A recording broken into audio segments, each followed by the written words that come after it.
Hey everybody, it's Pastor Doug Zirkle from Mission of Grace in Hayden. Hope you're having a good day today. I've got some more good news for you. Today's message is called The Power to Grasp. Now, some people think to live in the power of God is the point of Christianity.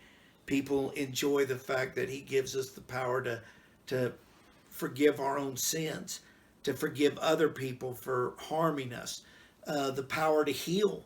People have been healed by the power of God. I mean, physically, mentally, spiritually, emotionally, we know God heals. We know God restores. And there's power in the restoration in the hand of God.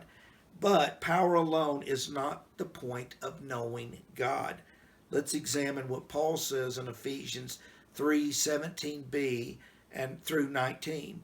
He says, "And I pray that you, being rooted and established in love, may have power, together with all the Lord's holy people, to grasp how wide and long and high and deep is the love of Christ, and to know this love that surpasses knowledge, that you may be filled to the measure of the fullness of God."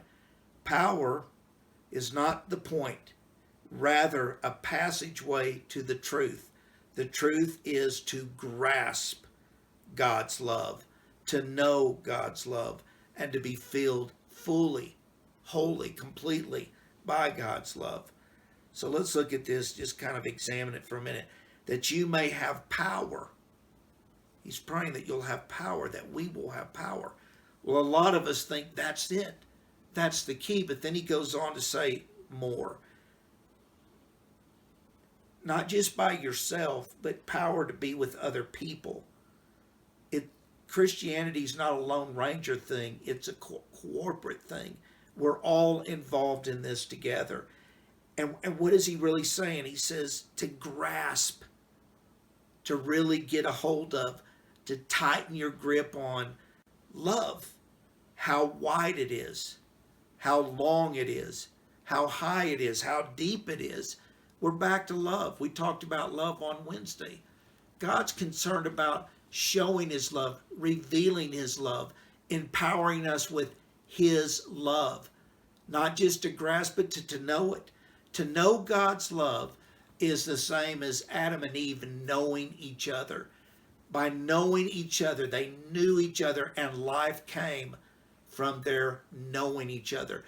Our knowledge, our knowing God produces life. The love we have for God and the love that we accept that He has for us, and believe me, His love is far greater for us than ours for Him. In fact, it sometimes bothers me when people say, "I love God." I'm like, how could you love God? God is ginormous. He's big. He's beyond the scope of even reason. So I can only love Him the best I can. But I know He loves me fully, but He wants me to love Him fully as well, to know Him and to be filled by Him, because that's where life comes. People don't want to just experience God because you can talk fancy and live a good life and every now and then bring Him up. They want to see Him. They want to see somebody who's a Christian that really reflects Jesus Christ. People want to see the power of God, and they can see Him through love. The love of being generous and kind and being there to support people and help people and to be patient with people. And all these things are really hard to do without being energized by the love of God, the knowledge of God and His presence in your life. You've got to grasp it. Grasp it. God wants us to be empowered and to cling on to it and to hold it and to not let go and to not get confused and to not get disoriented and to not start looking for other things to make us high spiritually. The only thing we need is more love from God. It says in 1 Peter 4:8, he says that that love covers a multitude of sin. So true. And then, of course, the great chapter in 1 Corinthians 13. You should probably read that again. If you haven't read it in a while, remind yourself what love does. One, it never fails. Okay, well, I'm going to let you guys go today. God bless you, and I will talk to you Sunday. We'll be live streaming.